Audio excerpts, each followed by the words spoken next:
বাংলাদেশের মানুষ কাঁটাতার দেখে ভয় পায় না। এ হচ্ছে আজকের খবর। কে বলেছে একটু শোনাই আপনাদের। কে বলেছে, কেন বলেছে?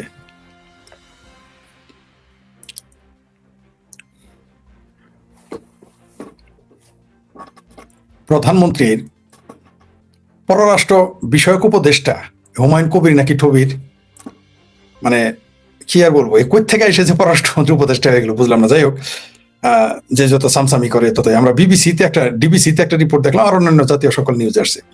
তিনি বলেছেন, ভারত সরকারের উদ্দেশ্যে কড়া বার্তা দিয়ে প্রধানমন্ত্রীর পররাষ্ট্র বিষয়ক উপদেষ্টা হুমায়ুন কবির বলেছেন, কাঁটাতারের বেড়া দিয়ে বাংলাদেশকে ভয় দেখানোর আর কোনো সুযোগ নেই। তিনি স্পষ্ট করে বলেন, যদি মানুষের সঙ্গে সম্পর্ক তৈরি করতে চান তবে মনে রাখবেন, বাংলাদেশের মানুষ বা সরকার কেউই কাঁটাতার ভয় পায় না। যেখানে আমাদের কথা বলা প্রয়োজন সেখানে আমরা কথা বলবই। আচ্ছা, কাঁটাতারের বেড়ার সাথে ভয় পাওয়ার কি সম্পর্ক? এটা তো বুঝলাম না। আমাকে একটু আপনারা বুঝাই বলবেন। কাঁটাতারের বেড়া দিয়েছে ভারত সরকার, বা দিতে যাচ্ছে। পশ্চিমবঙ্গের রাজ্য সরকার এই সিদ্ধান্ত নিয়েছে, তারা কাঁটাতারের বেড়া দিবে। জায়গা জমিও নাকি দেওয়া হয়ে যাচ্ছে, 45 দিনের মধ্যে দিবে। তো হঠাৎ করে প্রধানমন্ত্রীর পররাষ্ট্র বিষয়ক উপদেষ্টা এই কথা বলে, আবার পররাষ্ট্রমন্ত্রী বলেছে পুশ ইন করলে আমরা সেটা দেখে নিব। আরে ভাই, ঠাকুর ঘরে কে রে আমি কলা খাই নেবি, সেটা মেরে গেল না? নাকি পাগলারে নৌকা ডুবার কথা মনে করাই দিচ্ছ? তো ওদের সীমান্ত কাঁটাতারে বেড়া দেখ, ওয়াল দেখ, বিল্ডিং দেখ, একেবারে কাঁটাতার দিয়ে আসমান পর্যন্ত দেখ। তাদের সীমান্তে তারা সাপ, কুমির, ভাল্লুক যা মজা তাই ছেড়ে দেখ। এটা নিয়ে তোমাদের এত চেঁচামেচি করার কি আছে? ভারত সরকার তার সীমান্তে কাঁটাতারে বেড়া দিয়েছে, ভয় পাওয়ার কি আছে? চেঁচামেচি। কালকে যদি পাকিস্তানে কাঁটাতারে বেড়া দেয়, পাকিস্তান সরকার এগুলো বলে ভয় পাই না, তার মানে ভয় পাও। তো তারা কাঁটাতারে বেড়া দিলে আপনার সমস্যা কি মিস্টার পররাষ্ট্র উপদেষ্টা? আপনার সমস্যা হয়, ভয় পাচ্ছেন কেন? ভয় পান না? তাঁবু টাবু বানান, ওই রোহিঙ্গাদের জন্য যেমন তাঁবু টাবু বানিয়েছেন না, ওরকম তাঁবু টাবু বানান। রোহিঙ্গারা যদি আপনার ভাই হয়ে থাকে, তাহলে মানে বার্মার রোহিঙ্গারা যদি আপনার মুসলমান ভাই হয়ে থাকে, তাহলে বাংলাদেশি মুসলমান যারা ভারতে আছে অনুপ্রবেশকারী হিসেবে, তাদের যদি ফেরত পাঠায়, তারা তো আপনার সুদীর ভাই হয় না, তারাও তো মুসলমান ভাই হয়, তাও আবার দেশের ভাই। তাকে নিতে এত তাল বাহানা করতেছেন কেন? এত ভয় পাচ্ছেন কেন? কোথায় আপনার এত ডর? ঘটনাটা কি? এত ভয় পান কেন? যাই এবার অনেক আলোচনা করবো, এটা অন্য আলোচনা করি। এই যে অতনু সিংহ নাকি কি যেন নাম আছে ভারতের, নাকি পশ্চিমবঙ্গের আতেল একটা অতনু সিংহ, সে বলেছে নেহাত জাতিসত্তা পরিবর্তন করা যায় না, গেলে বালের বাঙালি থেকে তামিল হয়ে যেতাম। মানে বিজেপি আসছে বলে, ক্ষমতা ভোটে আসছে বলে তার পিত্তি চলে গেছে, বাংলাদেশের মুসলমানদের সাথে তার পিত্তি বেশি চলে গেছে, সে নাকি হয়ে যাবে এই অতনু সিংহ, সে তামিল হয়ে যেতে চায়। তোমার না করছে কারা? পশ্চিমবঙ্গে তো ওই যে খিদিরপুরে তো বিহারির বাচ্চা আছে, তুমি বিহারির বাচ্চা হয়ে যাও, সমস্যা কি? ওই একদিন পশ্চিমবঙ্গের মতো তামিলও কিন্তু একদিন বিজেপিরা দখল করবে, তখন কি খবর শোনাচ্ছেন? সারা ভারতেই তো তোমার সরকার এখন বিজেপির। এখন কি ভারতীয় বাদ দিয়ে তুমি পাকিস্তানে হয়ে যাও? তো না করছে কে? যাও না, তোমার আগাটা কেটে মুসলমান বানা নিবে, বাংলাদেশে আসো, কোনো সমস্যা নাই। গরু মাংস খেয়ে আগাটা কেটে অতনু সিংহ মুসলমান হয়ে যাও, কোনো সমস্যা নাই, আসো, তোমার জানাবে, কোনো সমস্যা নাই। বাংলাদেশ পাকিস্তান আবার কোনো হিন্দু থেকে মুসলমান হইলে তারা গরুর গোসও বেশি খাওয়াবে এবং আগা কেটে দিবে, বেশি কাটবে না, একটুই কাটবে। আর তোমার কই তোমার জামায়াত রাখবে, চলে আসো, তোমার না করছে তামিল হইতে হবে কেন? তামিলে গিয়ে কি করবে? সরকার তো ভারত, তামিল তো ভারতের বাইরে না। কত বড় হারে হারামি হলে এই কথা বলে। বিজেপি আসছে আর বাংলাদেশের বাঙ্গুর মতো সিংহ বামদের শরীর জ্বলতেছে। যাই হোক,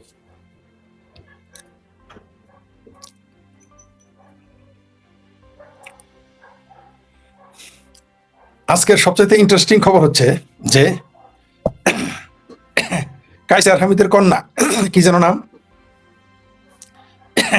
যারা ইন্ডিয়া বয়কটি ছিল, ইন্ডিয়া বয়কট যাদের ইমানের নতুন অঙ্গ, কালেমা, নামাজ, রোজা, হজ, জাকাত, তারপরে জঙ্গিদের হলো জেহাদ, তারপরে ভারত বিরোধিতা, এটা তো ইমানের নতুন অঙ্গ মুসলমানদের। তো সেই কাইসার হামিদের কন্যা কন্টেন্ট ক্রিয়েটর নাকি কি আবার অভিনেত্রী, সারা জীবন ইন্ডিয়া বয়কট করলো, এখন আবার এয়ার অ্যাম্বুলেন্সে নাকি চেন্নাই যেতেছে। কি, যারা ইন্ডিয়া বয়কটি কেমন লাগে? আমার খুব মজা লাগতেছে। আরেকটা জিনিস বলি, ইন্ডিয়ার একটা আপনার টিভি নিউজ, সেখানে সাক্ষাৎকার দিচ্ছে, আপনার নামগুলো তো জানি না, এই যে কি TV9 কি TV9 বাংলা এরকম একটা চ্যানেল, 9 বাংলা, এইখানে একটা ভিডিওতে দেখলাম একজন বলতেছে যে ভারত মাতা কি জয়। এটা তো মুসলমানরা বলবেন, একজন সাফাই গাইতেছে, আমি জানি না তিনি হিন্দু নাকি মুসলমান, সাফাই গাইতেছে বঙ্গযুদ্ধ মেগা বিতর্ক অনুষ্ঠানে, চ্যানেল 9 বাংলা, বলছে যে ভারত মাতা কি জয়। এটা তো মুসলমানরা বলবে না, কারণ মুসলমানদের ইসলাম এটা পারমিট করে না। এই জন্য নাকি ভারতের সংবিধান তাকে পারমিশন দিয়েছে যে সে কি বলবে কি বলবে না। সে ভদ্রলোককে আমি বলতে চাই, এই কলকাতার যে চিঙ্কু বাম হতে পারে, মুসলমান হতে পারে, অন্য কোনো দলের হতে পারে, তাকে আমি উদ্দেশ্য করে বলতে চাই, ইসলামে তো সংবিধানই মানে না। সেটা জানেন কি? ইসলামে তো বাংলাদেশের সংবিধানই মানে না, তো ভারতের সংবিধান মানবে? তাহলে ওইটাও, তাহলে আপনার সংবিধানের যে দোহাই দিলেন যে সংবিধানের আলোকে সেটা করতে পারে। একজন মুসলমান সে বলবে আমি ভারতের জাতীয় সঙ্গীত গাইবো না, একজন মুসলমান বলবে আমি ভারতকেই মানি না, তখন আপনি কি করবেন? ওটা তো তাদের ইসলামে না করছে, সে বলছে তাদের মাথা নিচু করতে না করছে, তাই সে ভারত মাতা কি জয় বলবে না। ভারত মাতা কি জয় বললে ইমান চলে যাবে, ইসলামের কোন জায়গায় আছে? যেগুলো করলে কুফরি শিরক হয়তো কোরআন হাদিসে লেখা আছে। ভারত মাতা কি জয় স্লোগান দিলে, বা বাংলাদেশ মাতা কি জয় স্লোগান দিলে, বা পাকিস্তান মাতা কি জয় স্লোগান দিলে, বা সৌদি মাতা কি জয় স্লোগান দিলে, আচ্ছা ভারত মাতা কি জয় স্লোগান দিতে যদি শরম, তাহলে ভারত বাবা কি আব্বা কি জয় বলো, ভারত আম্মা কি জয় বলো, তাইলে তো হয়ে যাচ্ছে, লেটা চুকে যায়। এই ভারত মাতা কি জয় বলে নাকি ইমান চলে যাবে? বাংলাদেশের ভারতের সংবিধান মানলেও তো মুসলমান ইমান চলে যাবে, গণতন্ত্র মানলেও তো ইমান চলে যাবে, সমাজতন্ত্র মানলেও তো ইমান চলে যায় মুসলমানের। এটা কি সেই ওই চ্যানেল 9 বাংলার ওই লোকটা জানে না? মানে কি যে বলে আর কি যে বলে না, মানে জায়েজ করতে চায়। আর ভারতের সংবিধানই তো মুসলমান মানতে পারে না, আইন নাই মানার, কোনো মুসলমান মানতে পারে না, না বাংলাদেশের না ভারতের, পৃথিবীর আমেরিকা ইউরোপ কানাডা কোনো সংবিধানে কোনো মুসলমান মানতে পারে না, কারণ তার ইসলাম সেটা পারমিশন দেয় না। তাইলে যে ব্যক্তি এই কথাটা টিভিতে বলতেছে, তাকে সেই কলকাতার সেই চিঙ্গুবাম হোক বা তৃণমূল হোক বা যেই হোক বা যে কোনো দল হোক, তাকে সবই নিয়ে বলতে চাই, মুসলমানরা তো বাংলাদেশ পাকিস্তানের মুসলমানরা এমনকি ভারতের মুসলমান বিশ্বাস করে গজওয়াতুলিন, আপনার ভারতরাই তো তারা বিজয় করে দখল করে নিয়ে নিবে, সেটা আপনি মেনে নেবেন? এটা তো তার সাংবিধানিক অধিকার, তাই না? কি মানে ভারতের বামেরা আর চিঙ্কু বামেরা এই, আর বাংলাদেশের বামেরা ফক্করবর্তী কি ভাদুরী এরা যে কি বলে, চট্টোপাধ্যায় পেট্টোপাধ্যায় এরা যে কি যে বলে, এরা না নিজের ধর্ম সম্পর্কে জানে, নিজের ধর্ম সম্পর্কে জানে, ইসলাম ধর্ম সম্পর্কে তারা কি জানে? এরা জানে যে ওর দৃষ্টিতে সে কি, সে কাফের, অচ্যুত, অপবিত্র, এটা জানে, সাফাই গেতেছে। ওই যে কথাটা বললো না, সংবিধান তাকে অধিকার দিয়েছে ধর্মীয়, তাহলে ধর্মীয় অধিকার তো সে বাংলাদেশের, পাকিস্তানের এবং ভারতের মুসলমানরা ভারত দখল করতে পারে, এটা দিবেন? ভারতের সংবিধান ছুড়ে ফেলে দিবে, ভাগীরথী নদীর গঙ্গাতে ছুড়ে ফেলে দিবে, বুড়িগঙ্গায় ফেলে দিবে, মেনে নিবেন? কারণ ইসলাম তো এগুলো পারমিশন করে না, কোনো মুসলমান সেটা করতে পারে না। মানে বলতে পারলেই বাঁচে, একটা কথা বলে দিতে পারলেই হয়। খুব তাড়াতাড়ি শেষ করে দিচ্ছি। আর হ্যাঁ,